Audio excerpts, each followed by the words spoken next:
hello to Gabe's Hoodie and Dittoology, who were the first to come on today before I sat down.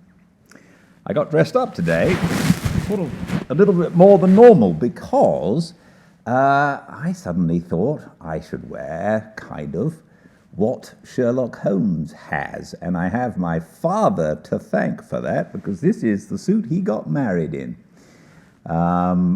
So, here we are. My name is Gildart Jackson, and I'm an actor, and I'm an audiobook narrator, and I'm a fireside reader.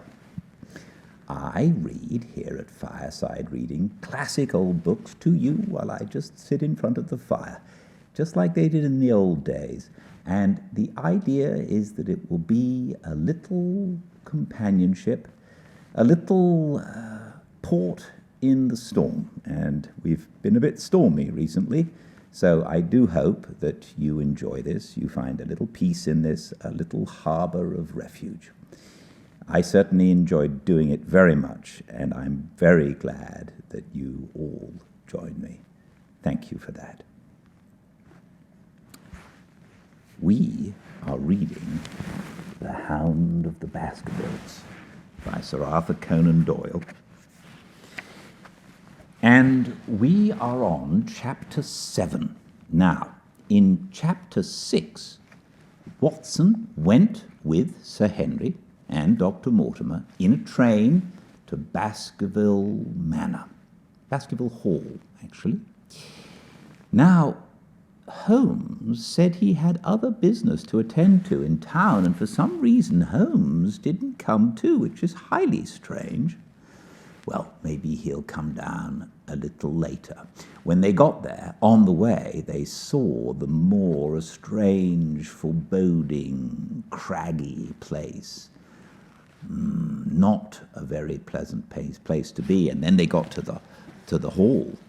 But on the way, they saw soldiers, and they discovered that a murderous convict had escaped from the local prison and was at large on the moor. So many dangerous things happening. So Watson and Sir Henry had dinner. They met Barrymore, the butler, and he seemed very nice, but a little strange, perhaps. He said he was going to leave the employ of Sir Henry. And then they had a meal, and it was cold and windy and a bit scary, and they went to bed. And as Watson was trying to go to sleep, he heard the scream of a woman. Thank you for joining me, and welcome to a fireside reading of The Hound of the Baskervilles, Chapter 7. The Stapletons of Merripit House. The fresh beauty of the following morning did something to efface from our minds the grim and grey impression which had been left upon us by our first experience of Baskerville Hall. As Sir Henry and I sat at breakfast, the sunlight flooded in through the high mullioned windows, throwing watery patches of colour from the coats of arms which covered them. The dark panelling glowed like bronze in the golden rays, and it was hard to realize that this was indeed the chamber which had struck such a gloom into our souls upon the evening before. "I guess it is ourselves and not the house that we have to blame," said the baronet. "We were tired with our journey and chilled by our drive, so we took a grey view of the place. Now we are fresh and well, so it is all cheerful once more." "And yet it was not entirely a question of imagination," I answered.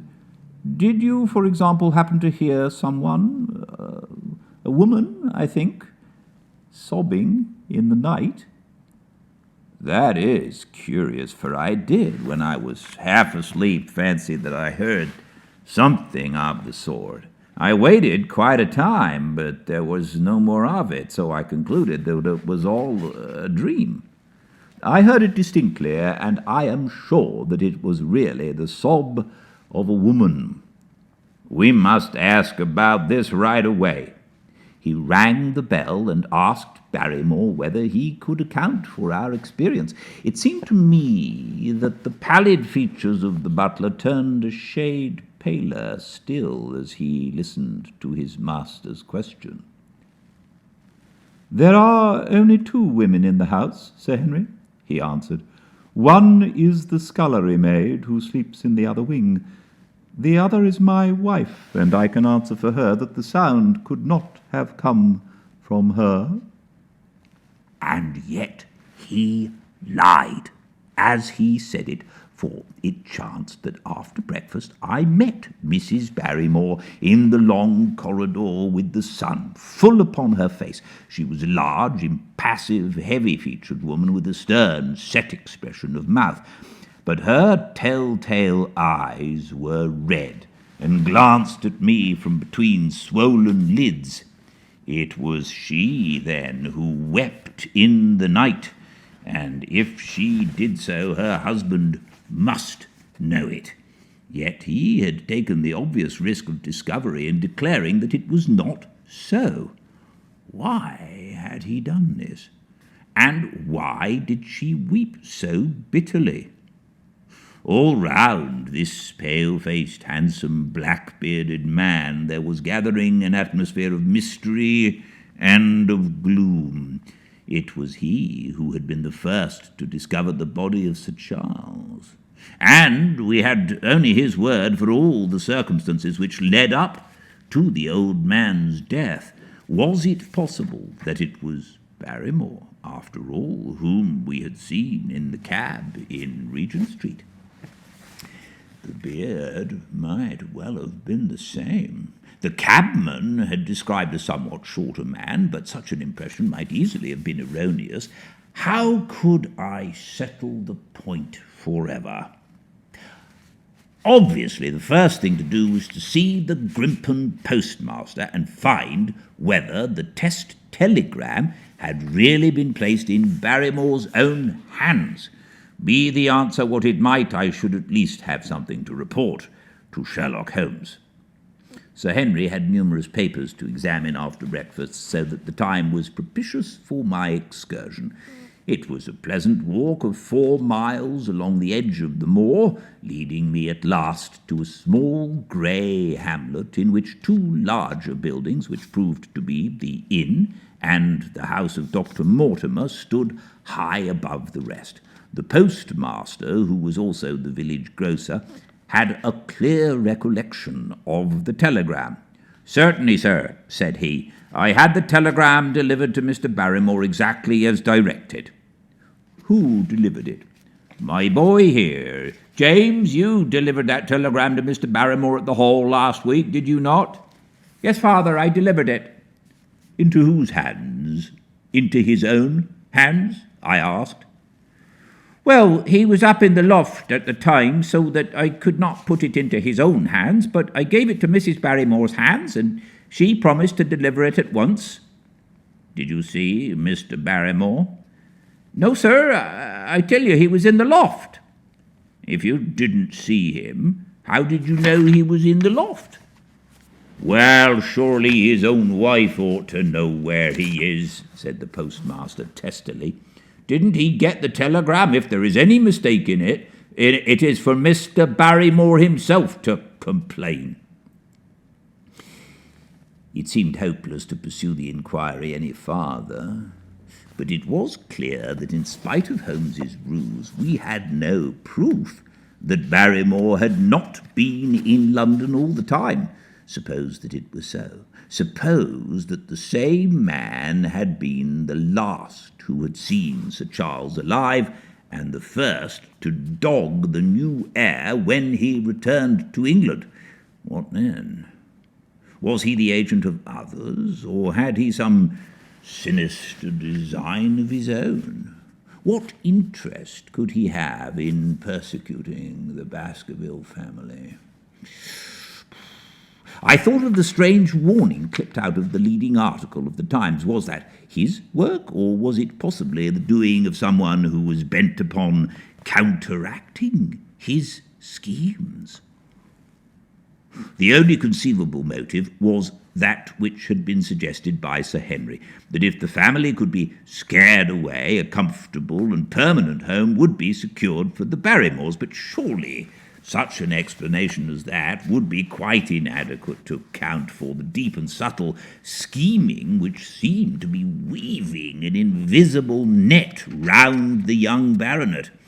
Holmes himself had said that no more complex case had come to him in all the long series of his sensational investigations.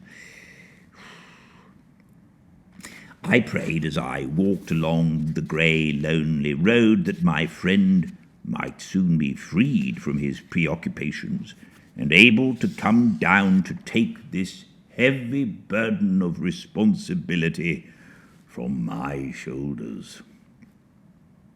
Suddenly, my thoughts were interrupted by the sound of running feet behind me and by a voice which called me by name. I turned, expecting to see Dr. Mortimer, but to my surprise it was a stranger who was pursuing me. He was a small, slim, clean-shaven, prim-faced man, flaxen-haired and lean-jawed, between 30 and 40 years of age, dressed in a grey suit and wearing a straw hat. A tin box for botanical specimens hung over his shoulder, and he carried a green butterfly net in one of his hands. "You will, I am sure, excuse my presumption, Dr. Watson," said he, as he came panting up to where I stood. "Here on the moor we are homely folk and do not wait for formal introductions. You may possibly have heard my name from our mutual friend Mortimer. I am Stapleton of Merripit House." "Your net and box would have told me as much," said I, for I knew that Mr. Stapleton was a naturalist. "But how did you know me?" "I have been calling on Mortimer, and he pointed you out to me from the window of his surgery as you passed. As our road lay the same way, I thought that I would overtake you and introduce myself. I trust that Sir Henry is none the worse for his journey." "He is very well, thank you." "We were all rather afraid that after the sad death of Sir Charles, the new baronet might refuse to live here. It is asking much of a wealthy man to come down and bury himself in a place of this kind, but I need not tell you that it means a very great deal to the countryside. Sir Henry has, I suppose, no superstitious fears in the matter." "I do not think that it is likely." "Of course, you know the legend of the fiend dog which haunts the family?" "I have heard it." "It is extraordinary how credulous the peasants are about here. Any number of them are ready to swear that they have seen such a creature on the moor." He spoke with a smile, but I seemed to read in his eyes that he took the matter more seriously. The story took a great hold upon the imagination of Sir Charles, and I have no doubt that it led to his tragic end. But how? His nerves were so worked up that the appearance of any dog might have had a fatal effect upon his diseased heart.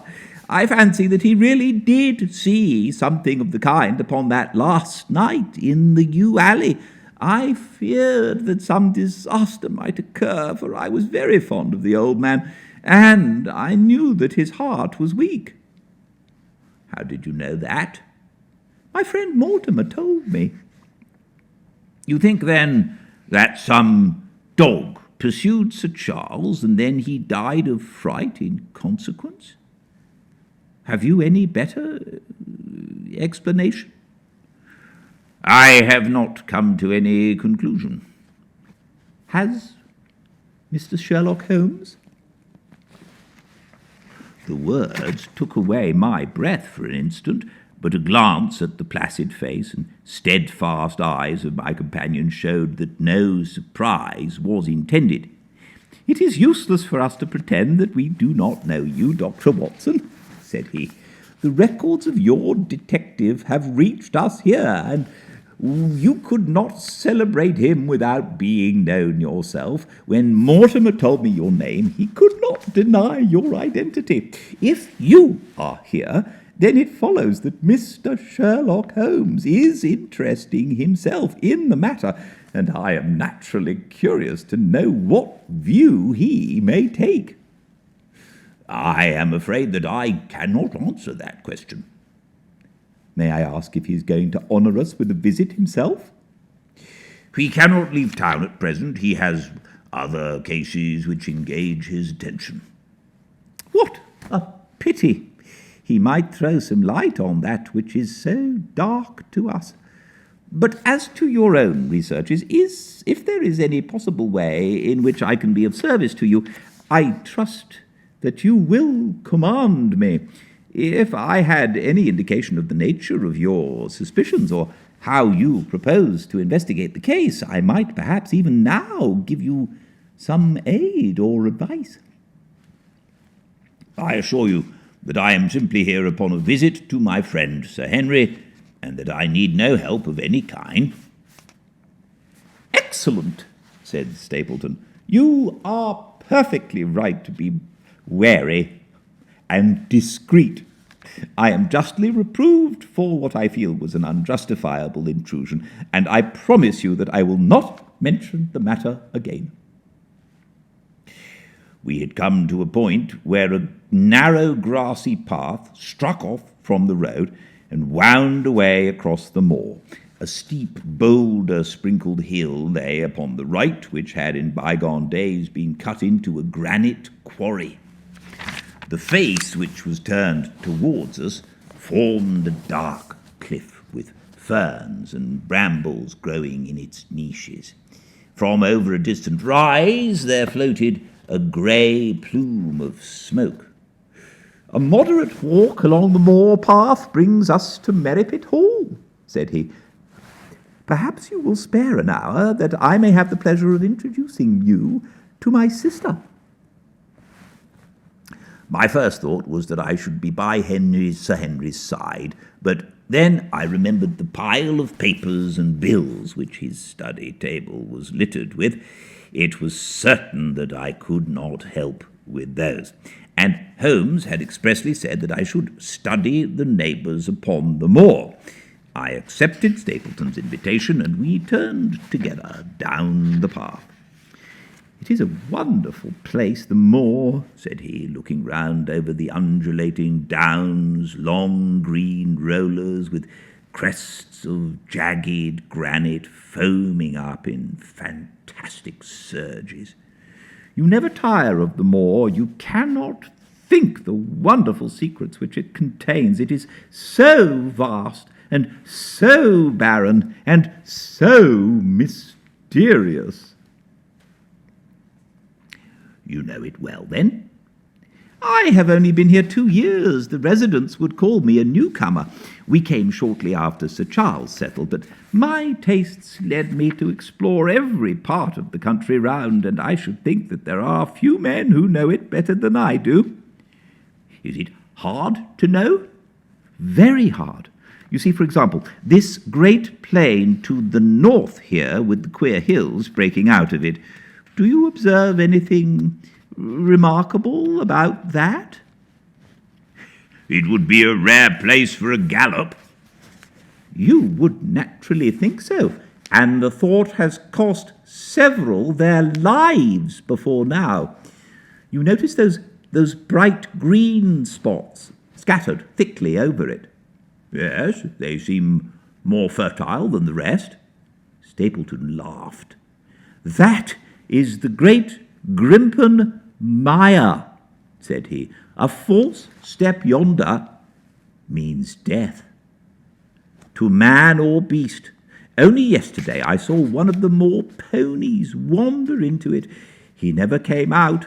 I saw his head for quite a long time craning out of the bog hole, but it sucked him down at last. Even in dry seasons it is a danger to cross it, but after these autumn rains it is an awful place. and yet I can find my way to the very heart of it and return alive. By George, there is another of those miserable ponies. Something brown was rolling and tossing among the green sedges. Then a long, agonized, writhing neck shot upward, and a dreadful cry echoed over the moor. It turned me cold with horror. But my companion's nerves seemed to be stronger than mine. "It's gone," said he.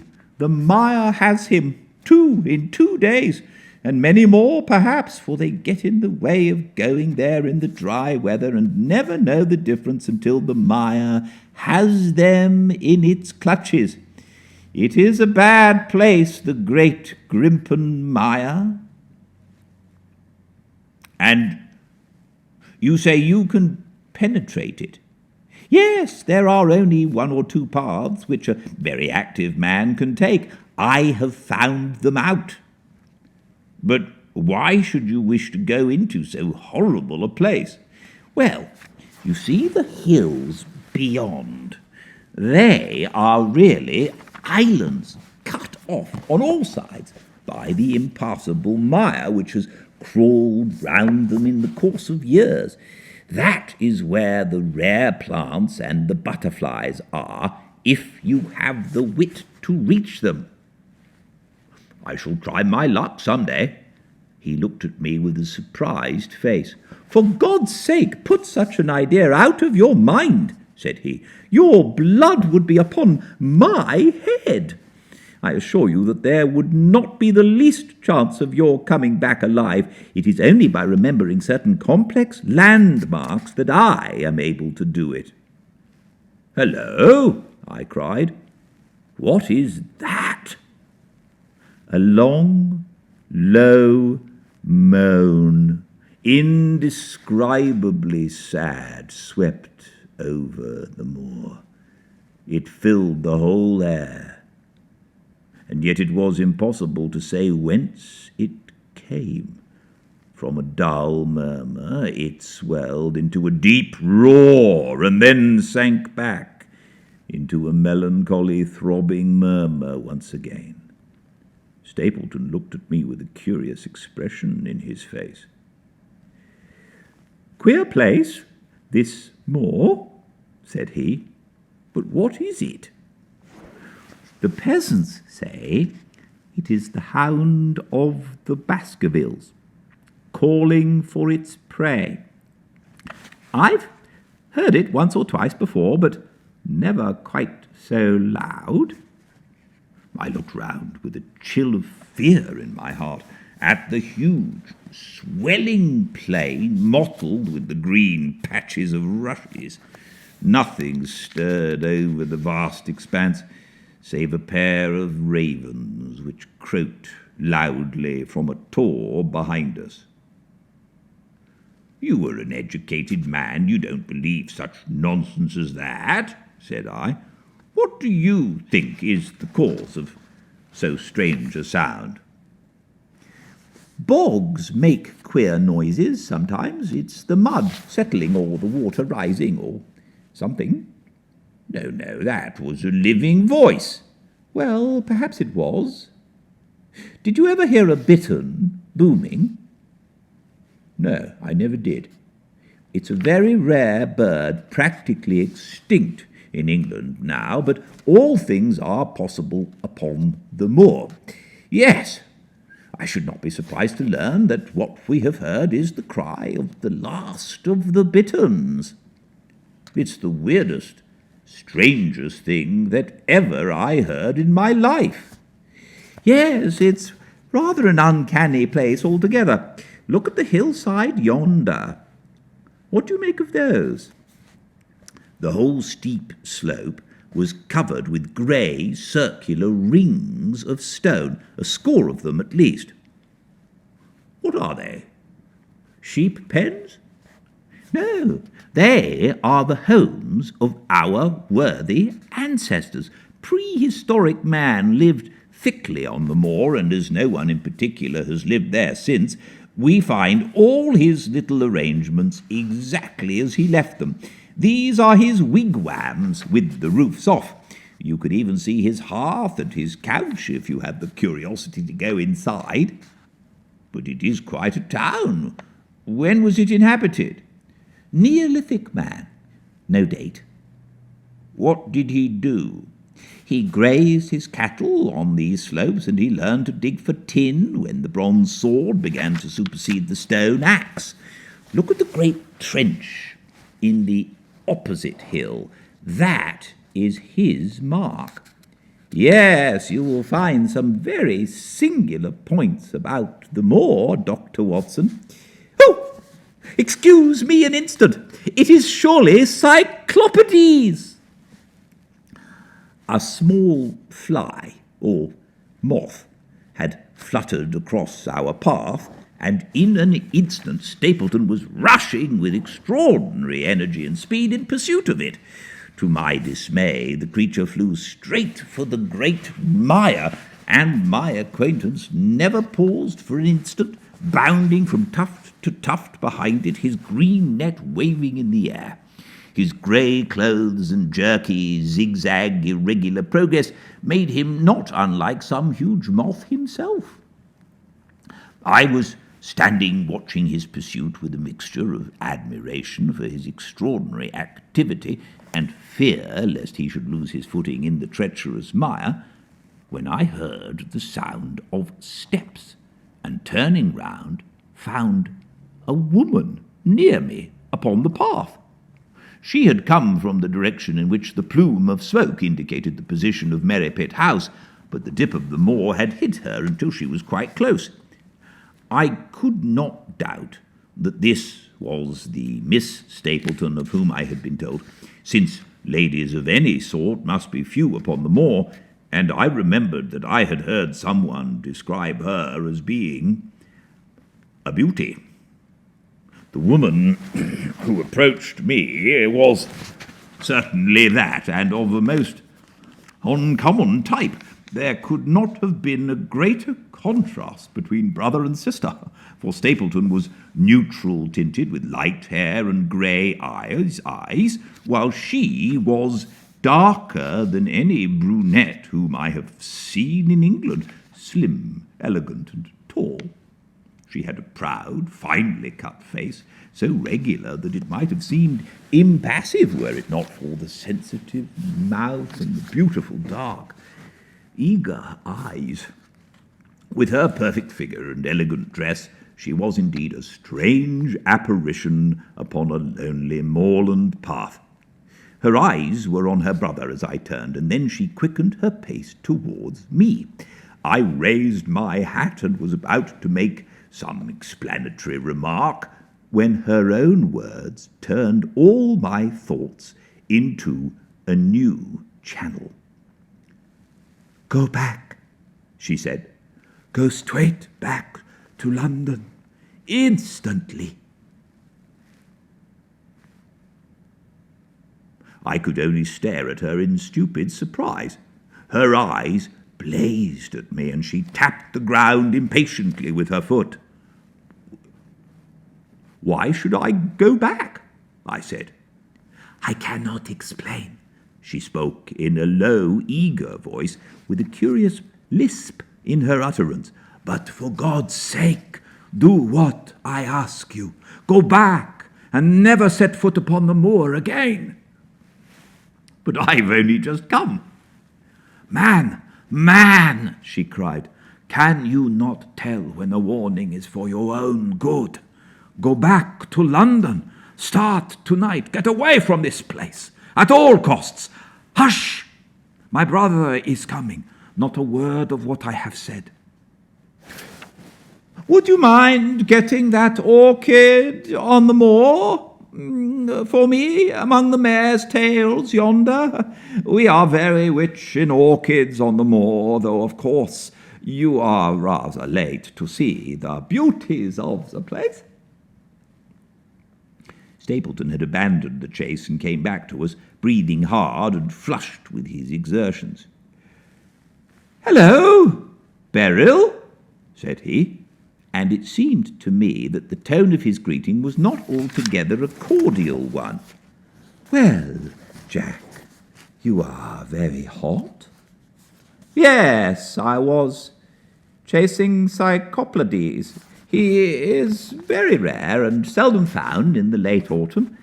What a pity that I should have missed him." He spoke unconcernedly, but his small light eyes glanced incessantly from the girl to me. "Have you introduced yourselves? I see you have."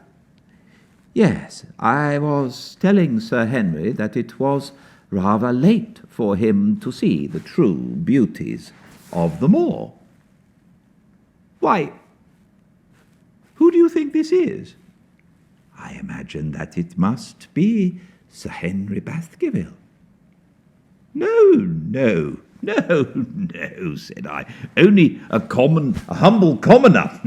But his friend, my name is Dr. Watson." A flush of vexation passed over her expressive face. "We have been talking at cross purposes," said she. "Why, you had not very much time for talk," her brother remarked with the same questioning eyes. "I talked as if Dr. Watson were a resident instead of being merely a visitor," she said. "It cannot much matter to him whether it is early or late for the orchids.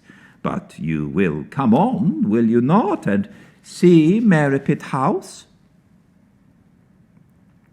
A short walk brought us to it, a bleak moorland house, once the farm of some grazier in the old prosperous days, but now put into repair and turned into a modern dwelling.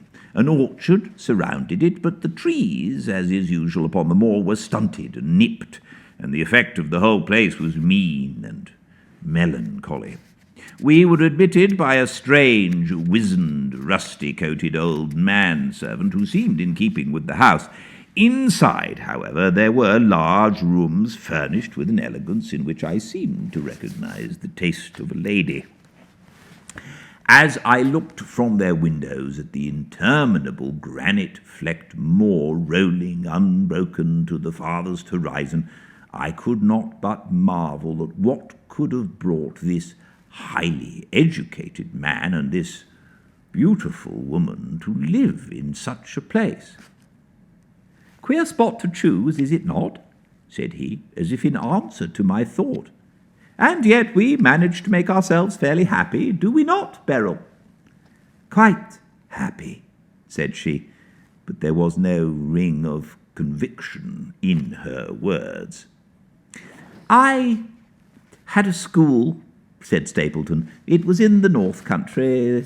The work, to a man of my temperament, was mechanical and uninteresting, but the privilege of living with youth, of helping to mould those young minds, and of impressing them with one's own character and ideals, was very dear to me.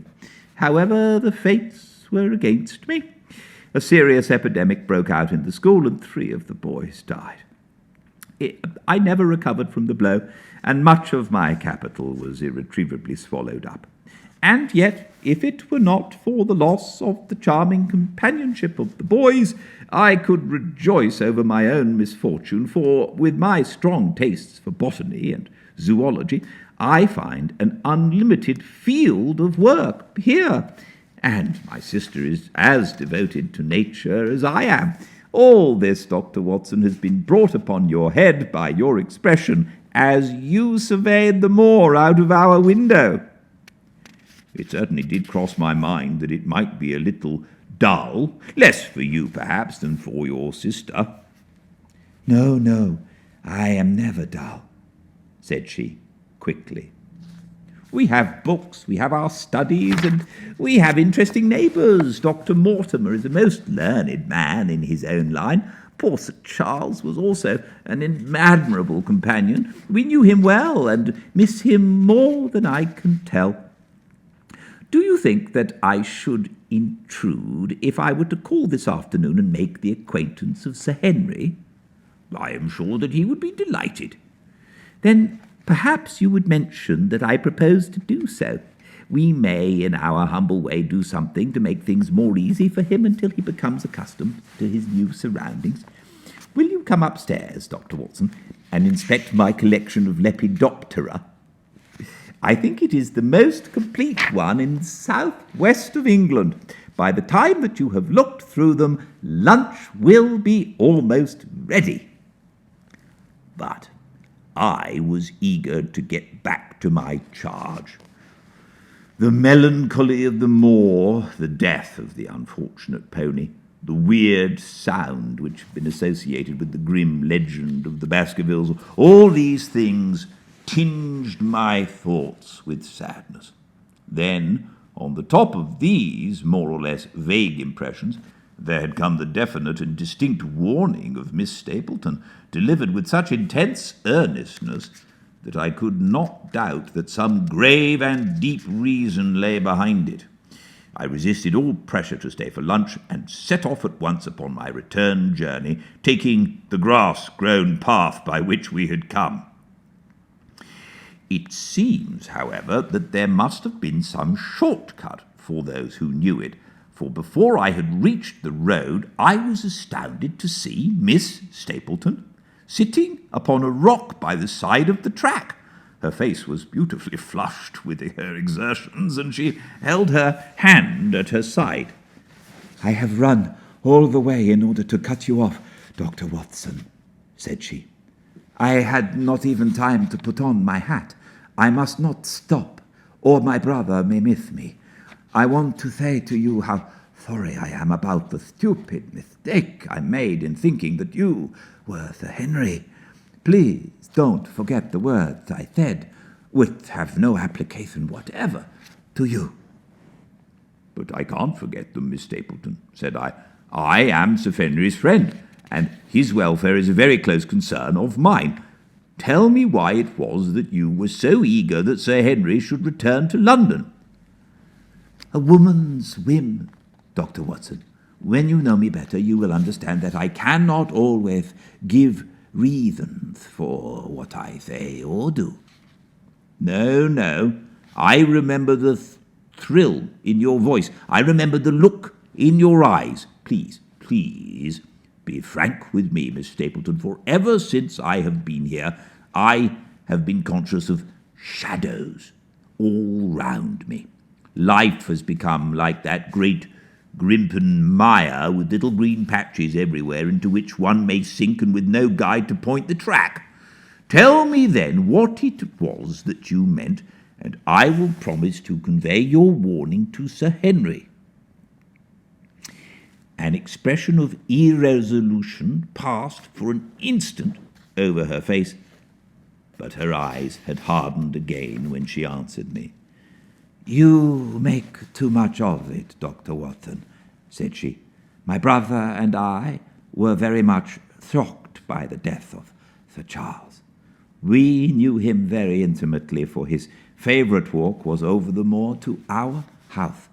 He was deeply impressed with the curse which hung over the family, and when this tragedy came, I naturally felt that there must be some grounds for the fears which he had expressed. I was distressed, therefore, when another member of the family came down to live here, and I felt that he should be warned of the danger which he will run. That was all which I intended to convey." "But what is the danger?" "You know the story of the Hound?" "I do not believe in such nonsense." "But I do. If you have any influence with Sir Henry, take him away from a place which has failed and has been fatal to his family. The world is wide. Why should he wish to live at the place of danger?" "Because it is the place of danger. That is Sir Henry's nature. I fear that unless you can give me some more definite information than this, it would be impossible to get him to move." "I cannot say anything definite, for I do not know anything definite." "I would ask you one more question, Miss Stapleton. If you meant no more than this, when you first spoke to me. Why should you not wish your brother to overhear what you said? There is nothing to which he or anyone else could object. My brother is very anxious to have the hall inhabited, for he thinks it is for the good of the poor folk upon the moor. He would be very angry if he knew that I have said anything which might induce Sir Henry to go away. But I have done my duty now, and I will say no more. I must get back, or he will miss me, and suspect that I have seen you. Goodbye." She turned, and had disappeared in a few minutes among the scattered boulders, while I, with my soul full of vague fears, pursued my way to Baskerville Hall.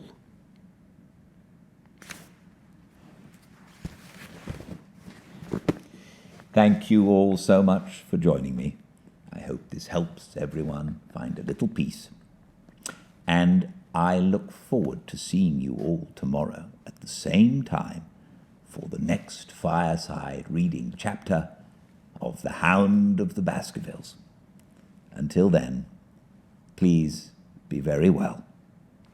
Good night.